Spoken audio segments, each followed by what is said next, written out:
बहुत अच्छा क्वेश्चन दिया एग्जाम्पलर का और ये बोर्ड में कई बार आया है। A student focuses the image of a candle on a white screen using a convex lens. Converging होता है, स्क्रीन पे कर रहा है मतलब इमेज रियल और इन्वर्टेड है। He noted position of the candle, screen and lens. अब सुन लो, यहाँ पे ऑब्जेक्ट डिस्टेंस और इमेज डिस्टेंस नहीं दिया है, पोजीशन मतलब उसने एक स्केल लिया, जैसे मैंने स्केल बनाई है यहाँ पे पहले से, उसने एक स्केल लिया है और जीरो से उसने स्टार्ट किया है और वहाँ से उसने डिस्टेंस लिया है। तो ध्यान रखना, ये डिस्टेंस u और v नहीं है, ये डिस्टेंस है डिस्टेंस फ्रॉम द सेंटर, मतलब जीरो ऑफ द स्केल। ठीक है। पोजीशन ऑफ कैंडल दिया है 12, मतलब जो आपका ऑब्जेक्ट है बेटा वो कहीं यहाँ पे रखा है, ये रखा है ऑब्जेक्ट, ये दिस इज द ऑब्जेक्ट, ये 12 पे रखा है। ठीक, ये 12 सेंटीमीटर हो गया। फिर कह रहा है उसके बाद, तो यहाँ मैं 12 बना भी देता हूँ। ठीक है, this is 12 centimetre, this distance is 12 centimetre, ये ऐसा डिस्टेंस दिया है। ठीक, आगे दिया है position of convex lens is 50। अब कॉन्वेक्स लेंस 50 पर, यहाँ पे बना दो कॉन्वेक्स लेंस, ये 50 पर है, देखो ये 50 पर है आपका कॉन्वेक्स लेंस। ठीक है, तो ये जो डिस्टेंस आपका यहाँ डिस्टेंस भी मैं बना देता हूँ, ये डिस्टेंस जीरो से लेकर ये डिस्टेंस, ये कितना दिया है, दिस डिस्टेंस इज 50 सेंटीमीटर। और उसके बाद बोल रहा है पोजीशन ऑफ स्क्रीन 88 सेंटीमीटर। 88 कहाँ आएगा, यहाँ कहीं आएगा, तो यहाँ मैं बना देता हूँ ऑब्जेक्ट को, सीधा ऑब्जेक्ट बना देता हूँ। ठीक है, 88 मतलब यहाँ कहीं आसपास, ये यहाँ पे स्क्रीन, ये पूरा स्क्रीन है। ठीक है, ऑब्जेक्ट मत समझना, स्क्रीन है। ओके, ठीक है। अब देखो, तो ये डिस्टेंस जो हो गया बेटा, ये डिस्टेंस भी मार्क कर देता हूँ, कोई दिक्कत नहीं है। This distance is from zero, this is 88 centimetre. अब कह रहा है what is the focal length of the lens. आपको लेंस की फोकल लेंथ निकालनी है। अब देखो, फोकल लेंथ का फॉर्मूला क्या है, 1/f is equal to 1/v minus 1/u। यहाँ मैंने क्या बोला, यहाँ पर v और u नहीं दिया बल्कि ओरिजिन से, मतलब जो स्केल का ओरिजिन है वहाँ से डिस्टेंस दिए। अब देखो ये जो दूरी है, ये दूरी, ये हो जाएगा distance of object from optical centre. Similarly ये जो दूरी है ये हो जाएगा distance of image from optical centre, ये मुझे निकालना है। बहुत ईजी है, ये कितना है 50, देखो यहाँ मैं लिख रहा हूँ u, ये मुझे u निकालना है और u हमेशा नेगेटिव होता है। ठीक है, तो बाद में आप साइन पुट कर देना। ये टोटल डिस्टेंस 50 है, ये टोटल डिस्टेंस 50 है, ये डिस्टेंस 12 है, तो u कितना हो गया, माइनस साइन करके 50 माइनस 12 कितना आएगा बेटा, u आ गया -38 सेंटीमीटर। ठीक है, अब मुझे v निकालना है। v क्या होता है, distance of the screen from optical centre. ये 50 आपका ऑप्टिकल सेंटर है। अब देखो ध्यान से, ये पूरा डिस्टेंस, ये यहाँ से यहाँ तक, ये कितना दिया है 88, और यहाँ से यहाँ तक कितना दिया है 50।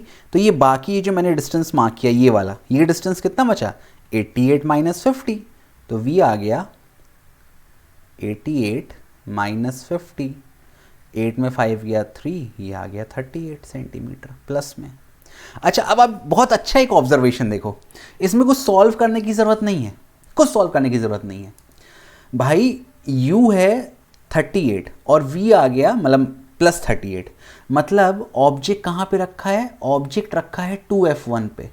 When the object is at 2f1, image is formed at 2f2, it is real, inverted and same size. कहने का मतलब ये हुआ बेटा, डिस्टेंस बराबर आ गए ना, ये -38 यहाँ से और ये +38 यहाँ से। तो अगर ये 38 है, आपको पता है r कितना होता है, r होता है 2f, तो यहाँ बेटा साफ साफ आपको r दे दिया, r कितना दे दिया 38। अब निकालना है सबसे पहले what is focal length, r दे दिया 38, 38 इज इक्वल टू 2f, तो f कितना हो गया 38/2, 38/2 मतलब 2 1 ज़ा 9 ज़ा 19 सेंटीमीटर, और क्योंकि कॉन्वेक्स है तो फोकल लेंथ इज पॉजिटिव, पहला खत्म हो गया। Where will the image be formed if he shifts the candle towards the lens at a position of 31 centimetre. अब बहुत अच्छा क्वेश्चन दे दिया। देखो, अब इस सवाल को आप ऐसे समझो, कह रहा है अब वो जो आपकी कैंडल है पहले 12 पे थी, अब उसको 31 पे कर दिया। ठीक है, 31 पे। अब देखो यहाँ पे इस सवाल को थोड़ा हल्का अलग अप्रोच से अपन बनाते हैं। यहाँ मैं एक और डायग्राम बनाऊंगा थोड़ा सा, तो आपको समझ में अच्छे से आएगा। ये एक और डायग्राम छोटा सा बना लेते हैं। ठीक, ये आपका प्रिंसिपल एक्सिस हो गया, ये आपका लेंस हो गया।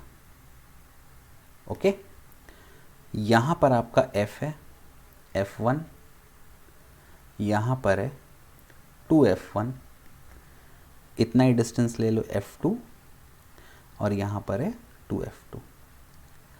अभी मैंने देखा कितना है, 38 है, ये पूरा डिस्टेंस 38 है, तो ये डिस्टेंस कितना हो जाएगा बेटा, ये जो ऑप्टिकल सेंटर से ये f1 का डिस्टेंस ये हो जाएगा 19।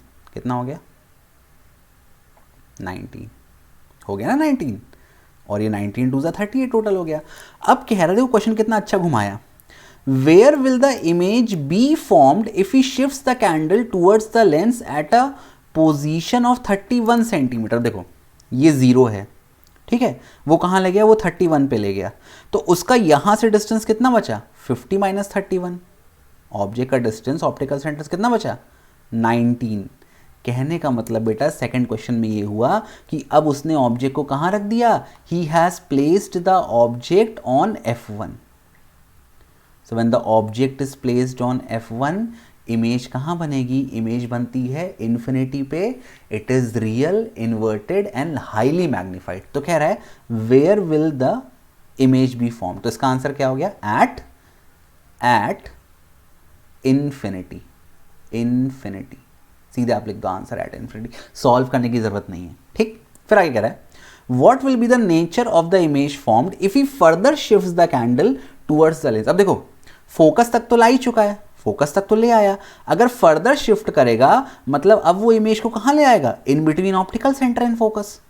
और अगर ऑब्जेक्ट है in between optical centre and focus तो इमेज कहां बनती है, it is formed in front of the lens, it is virtual, erect and larger in size. आपको रे डायग्राम रटे होने चाहिए इसके लिए, ये मेरी जिम्मेदारी नहीं बार बार डायग्राम बनाना, रट लो रे डायग्राम। तो when the object is placed between optical center and focus, the image is formed in front of the lens, it is virtual, erect and larger in size। कौन सा यूज होता है, मैग्नीफाइंग ग्लास में इसी का इस्तेमाल करते हैं, इस लास्ट डायग्राम का, है ना। तो क्या हो जाएगा, नेचर क्या हो जाएगा, थर्ड वाले का आंसर होगा, इसका नेचर हो जाएगा वर्चुअल एंड इरेक्ट। ठीक, draw ray diagram to show formation of the image in case as said. उसका रे डायग्राम बनाना है, तो रे डायग्राम मैंने पहले ही कह दिया बनाना आपकी जिम्मेदारी है, इसीलिए मैं जिसको नहीं पता एक कॉपी पेस्ट करके आपको रे डायग्राम चिपका देता हूँ। आई होप ये क्वेश्चन आपको समझ में आ गया होगा, बहुत इजीली एक्सप्लेन किया है मैंने, कोई रॉकेट साइंस मैंने इसमें नहीं बताया। ठीक है, नहीं समझ में आया तो वीडियो को एक बार फिर से देख लो, ऐसा नहीं हार मान के भाग जाओ कि अरे क्या पढ़ा दिया सर ने। ठीक है, तो I hope it is clear to you. Thank you for watching, bye bye, keep loving, keep supporting, bye. Do you know what's worth fighting for?